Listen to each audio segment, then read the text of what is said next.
Hasta ahora vimos las transiciones en canales, sobre todo lo relativo a escalones de fondo, variaciones en el ancho, contracciones, y sobre todo vinculado al funcionamiento para escurrimientos subcríticos. Y a partir de los análisis realizados pudimos ver cómo influían las transiciones en lo que era el perfil de la superficie libre. En esta tercera clase de transiciones en canales vamos a ver las transiciones en régimen supercrítico y sobre todo vamos a referirnos al efecto que se produce en superficie pero a través de la aparición de ondas en la superficie que, si bien aparecen tanto en escurrimientos subcríticos como supercríticos, es en los escurrimientos supercríticos donde el valor de la altura de estas ondas tiene un orden de magnitud del orden del tirante, con lo cual tienen que ser consideradas estos aspectos particulares en lo que es el diseño de canales que funcionan con fuerte pendiente. Entonces vamos a avanzar en lo que son transiciones en canales, pero sobre todo funcionando en régimen supercrítico.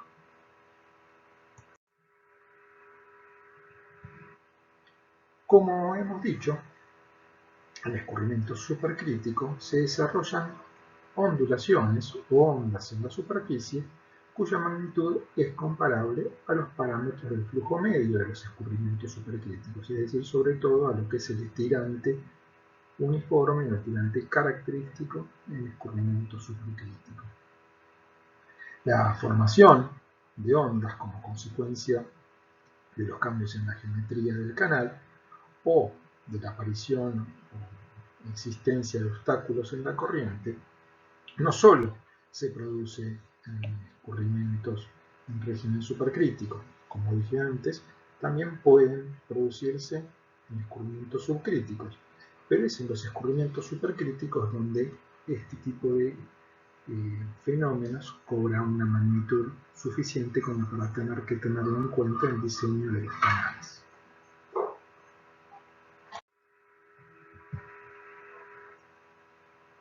Cuando las ondulaciones a las que recién hacíamos referencia se producen por transiciones o por presencia de obstáculos en un escurrimiento permanente, el campo de ondas resultante de la presencia de esa transición o de ese obstáculo se mantiene fijo en el tiempo. Y es por eso que a estas ondas las denominamos ondas estacionarias.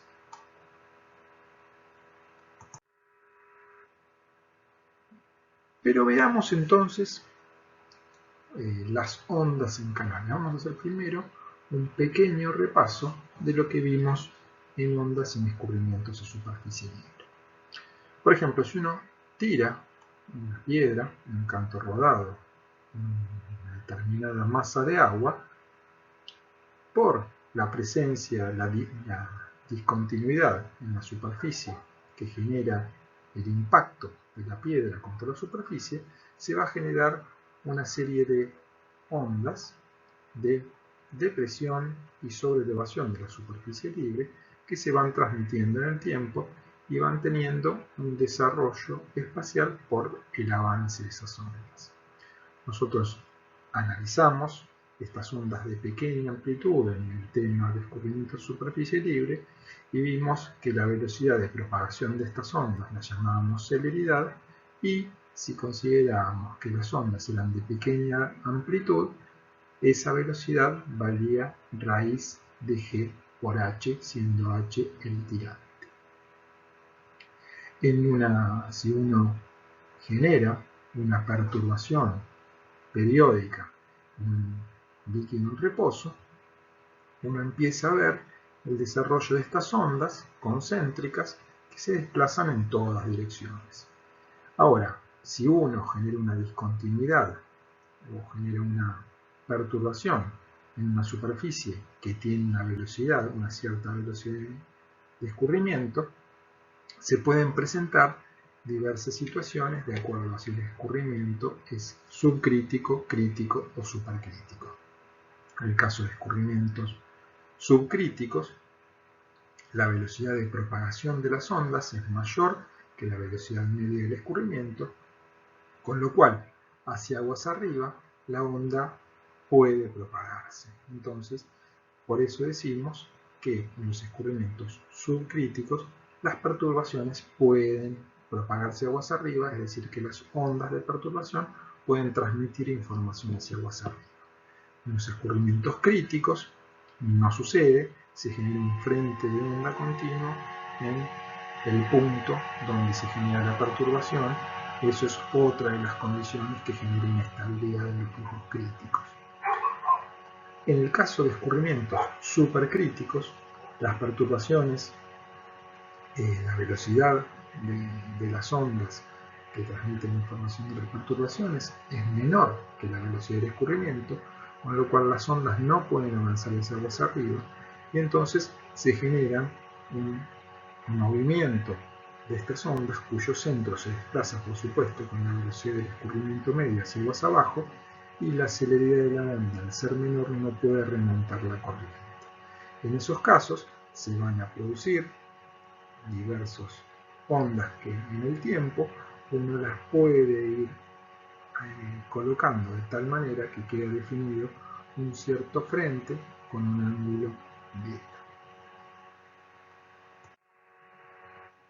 Ahora bien, entonces en los escurrimientos supercríticos, si uno tiene diversas ondas que se van produciendo con un cierto diferencial de tiempo entre las perturbaciones, uno va teniendo diversos frentes de onda caracterizados por estos círculos. Ahora, si uno tiene una fuente continua de perturbación, es decir, que permanentemente se están produciendo estas ondas, por ejemplo, se produce una, se desplaza y ya tengo la nueva posición del frente acá, pero acá se sigue produciendo. Entonces, en esas situaciones se genera un frente de onda continua, ya no es más un envolvente de diversas posiciones del frente de onda, sino directamente se llama un frente de onda continuo que va a tener un cierto ángulo beta respecto de la dirección del escurrimiento. ¿Cuánto vale ese ángulo beta? Bueno, si el escurrimiento tiene una velocidad u o b, una velocidad media del escurrimiento, y c expresamos la celeridad, en un determinado delta de tiempo, delta t, el ángulo beta, mejor dicho el seno del ángulo beta, queda determinado por delta t por c sobre delta t por u. En definitiva, bueno, estamos analizando este triángulo de velocidades. Como el delta t es el mismo en ambos, nos queda que el seno del ángulo es la celeridad sobre la velocidad media del flujo. Y habíamos dicho que en ondas de pequeña amplitud la celeridad era raíz de g por h, con lo cual el seno del ángulo lo podemos expresar como la raíz de g por h sobre u, y u sobre raíz de g por h es el número de Freud del escurrimiento, con lo cual el seno del ángulo va a ser 1 sobre el número de Freud del escurrimiento.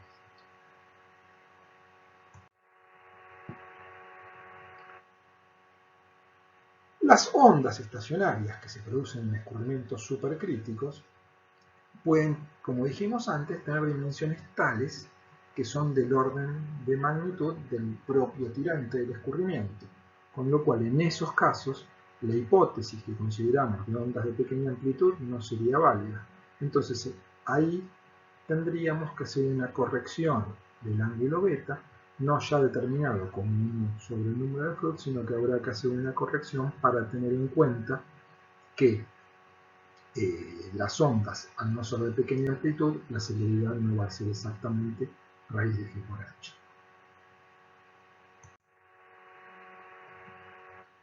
Ahora bien, veamos algunos casos particulares, como puede ser las ondas que se generan en escurrimientos supercríticos por la presencia de elementos como podría ser una pila de puente. Una pila de puente en régimen uniforme y permanente actúa como una múltiple fuente generadora de perturbaciones superficiales. ¿A qué nos referimos cuando hablamos de una fuente múltiple?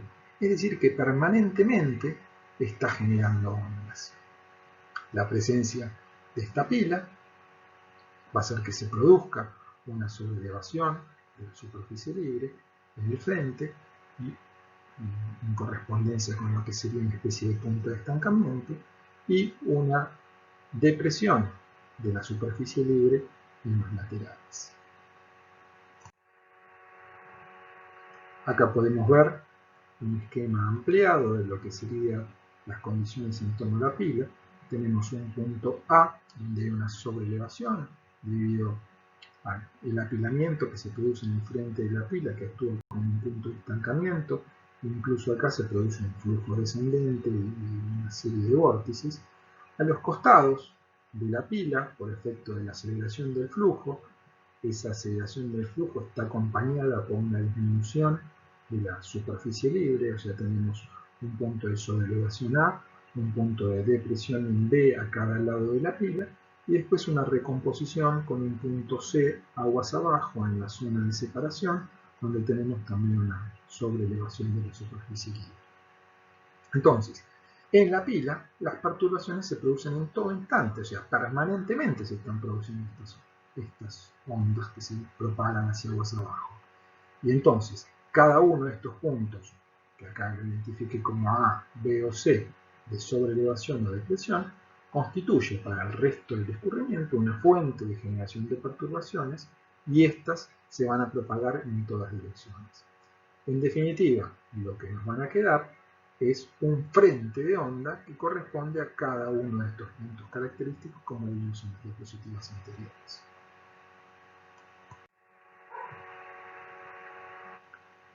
Estas ondas, que se corresponden con estos frentes, que van a tener un ángulo beta, se van a propagar tanto para lo que es la sobreelevación, o sea, el punto A, va a haber ondas de sobreelevación que se propagan hacia abajo, se reflejan en las paredes y vuelven a reflejarse así en las paredes opuestas, y eso sería, por ejemplo, la que está identificada acá en celeste para el punto A.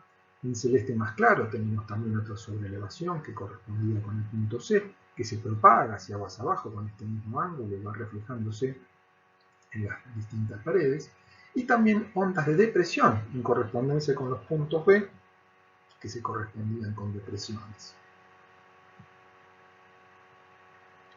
Evidentemente, lo que vemos acá es que cada uno de estos puntos es una fuente de perturbación permanente, y se van a generar estos frentes de ondas estacionarias que se van reflejando y se propagan siempre hacia aguas abajo del escurrimiento. Como habíamos dicho antes, en escurrimientos supercríticos la propagación no puede desarrollarse hacia aguas abajo.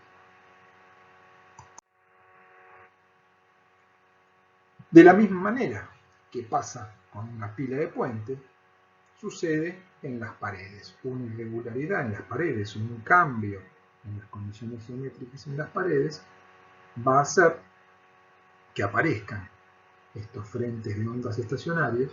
Acá esta figura fue tomada del libro de Henderson, donde podemos ver el efecto que genera esta contracción acá de la pared.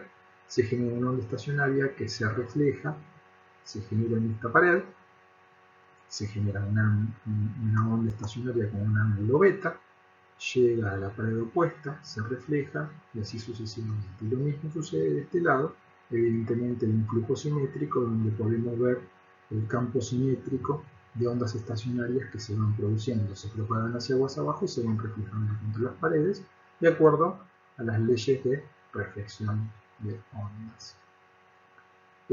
Una cuestión adicional es que los frentes de onda de sobreelevación y de depresión se interfieren mutuamente. Entonces, si llegara a haber una sobreelevación acá para esta y una sobreelevación acá, en este sector hay una suma del efecto de las dos ondas. Esto puede suceder cuando se sumen para sumarse o para restarse mutuamente.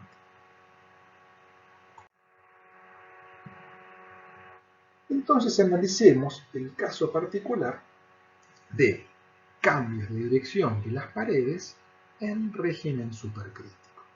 Entonces, acá tenemos una vista donde tenemos una pared que, si la vemos también en planta, podemos ver que hay un cambio de orientación de la pared de valor θ. El efecto de este cambio va a ser que aparezca una onda estacionaria con un determinado ángulo beta. Entonces, en correspondencia con cualquier perturbación, en este caso un cambio de orientación, van a hacer que en escurrimientos supercríticos aparezcan ondas estacionarias que queden muy bien definidas. Veamos las características particulares de las ondas estacionarias que se producen, o de las condiciones del escurrimiento que se producen en un cambio de dirección en régimen supercrítico y con la aparición de un frente abrupto caracterizado acá en este esquema por esta sobreelevación de la superficie libre también. En estas condiciones los filetes cambian abruptamente de dirección. Por ejemplo, los filetes que tienen una velocidad U sub 1, aguas arriba del cambio de dirección, luego del frente de onda que se genera aquí, va a pasar a tener un valor U sub 2, donde no solamente puede cambiar en módulo, sino que también va a cambiar en dirección. Se produce una sobreelevación de la superficie libre en el punto de quiebre de la pared, es decir, aquí se genera una sobreelevación inducida por la propia presencia del cambio de dirección. Este cambio de orientación de la pared también funciona como una fuente continua de perturbaciones. Permanentemente esta fuente va generando ondas que tratan de pasar al escurrimiento la información sobre que el flujo se encuentra con el cambio de orientación de la pared. Frente a lo que explicamos antes respecto de las condiciones del escurrimiento, se genera un campo de ondas estacionario. Este campo de ondas estacionario tiene un frente oblicuo caracterizado por este ángulo beta, es decir, que esta línea punteada roja define e implanta la posición del frente estacionario de ondas. Y la naturaleza del fenómeno da lugar a que el frente de onda adquiera las características de un resalto que es estable en posición. De hecho, a este tipo de condiciones, donde tenemos un cambio de dirección en escurrimientos supercríticos con la formación de un frente abrupto en la bibliografía, se puede encontrar con el nombre de resalto oblicuo. Es decir, que es como que se forma un resalto con una cierta inclinación beta y evidentemente un cambio en el tirante desde un tirante H1 a un tirante H2 aguas abajo. Si se forma un resalto con un tirante H2 suficientemente grande aguas abajo como consecuencia de la sobreelevación que se produce por la perturbación, evidentemente la onda o las ondas que en forma continua tratan de propagarse en la condición de la perturbación o como consecuencia de la perturbación, no son ondas de pequeña amplitud. Y si no son ondas de pequeña amplitud, la condición en la que habíamos definido este ángulo beta, o mejor dicho, el seno del ángulo beta como 1 sobre Froude, deja de ser cierta, porque en este caso la celeridad no va a ser raíz de g por h, que correspondía a ondas de pequeña amplitud, como vimos en la clase de escurrimientos a superficie libre en hidráulica 2.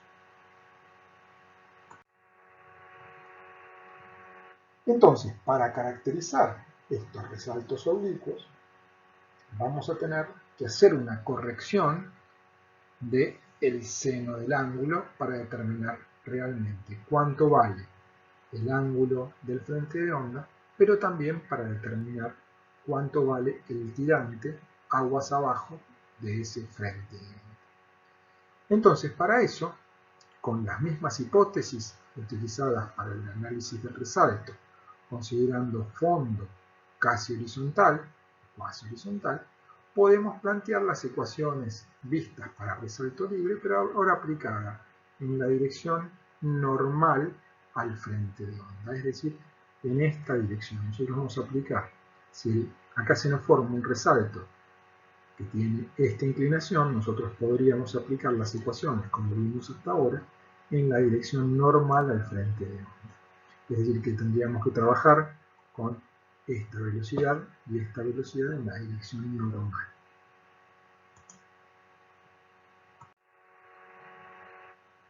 Trabajando con un ancho unitario, es decir, trabajando por unidad de ancho, uno podría obtener de la misma forma que habíamos obtenido antes, la ecuación tipo la de Belanger, porque si estamos trabajando por unidad de ancho, podríamos asumir como que es una sección rectangular de fondo horizontal, entonces tenemos la ecuación de Belanger.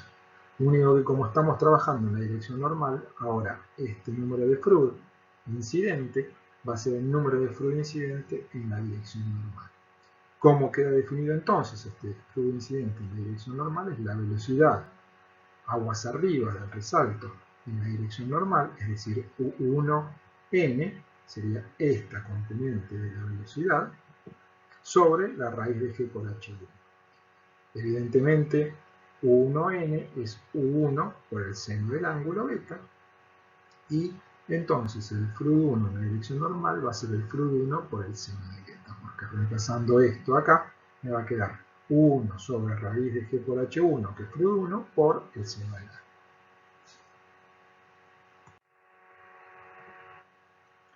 Reemplazando los valores que vimos recién y despejando beta de la ecuación de Belanger, nos queda que el seno del ángulo beta va a ser función del Froude 1, incidente del flujo, y de la relación H2 sobre H1.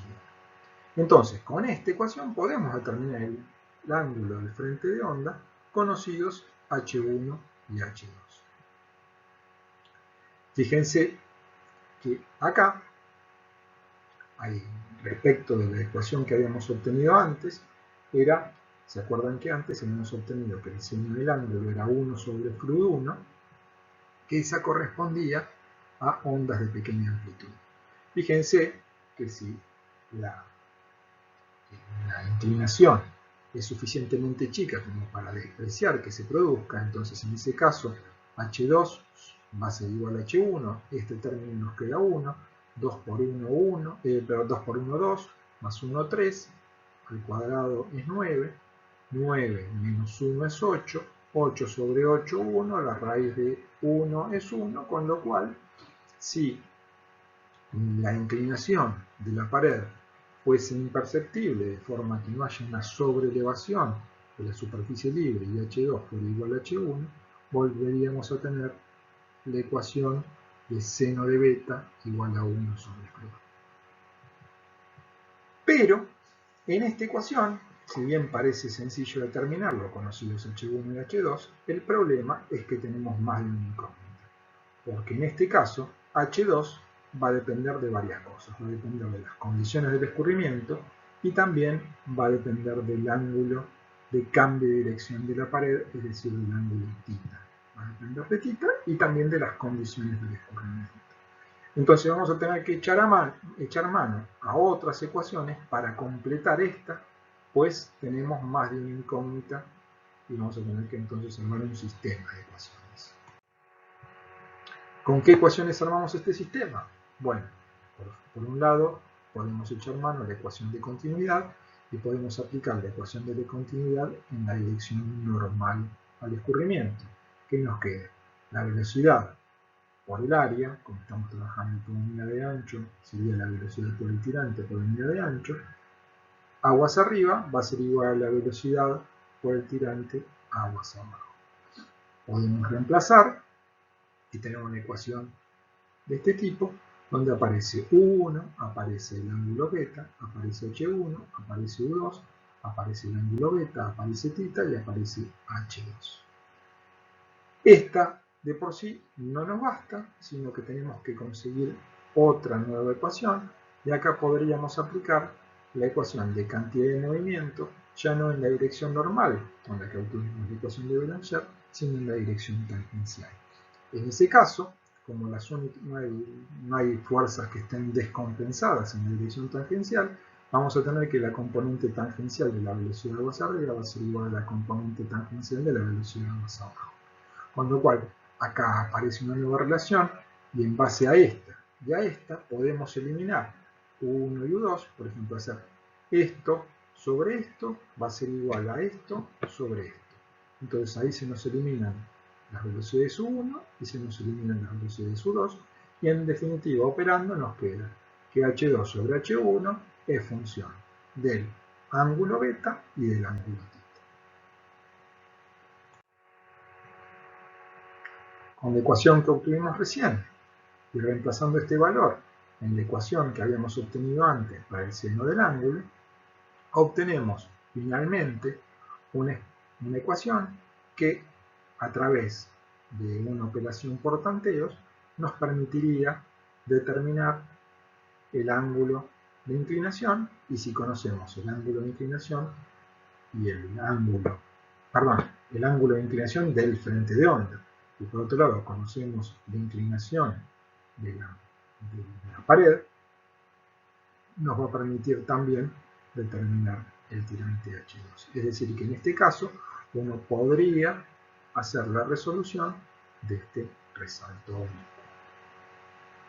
Y tenemos incluso también la corrección respecto a la ecuación básica que se obtiene con la consideración de ondas de pequeña amplitud. Con esto hemos finalizado la clase de transiciones. Esta, como siempre, les dejo información sobre la bibliografía consultada para el armado, sobre todo del apunte en el que hemos ubicado los conceptos que se dieron acá en la teoría.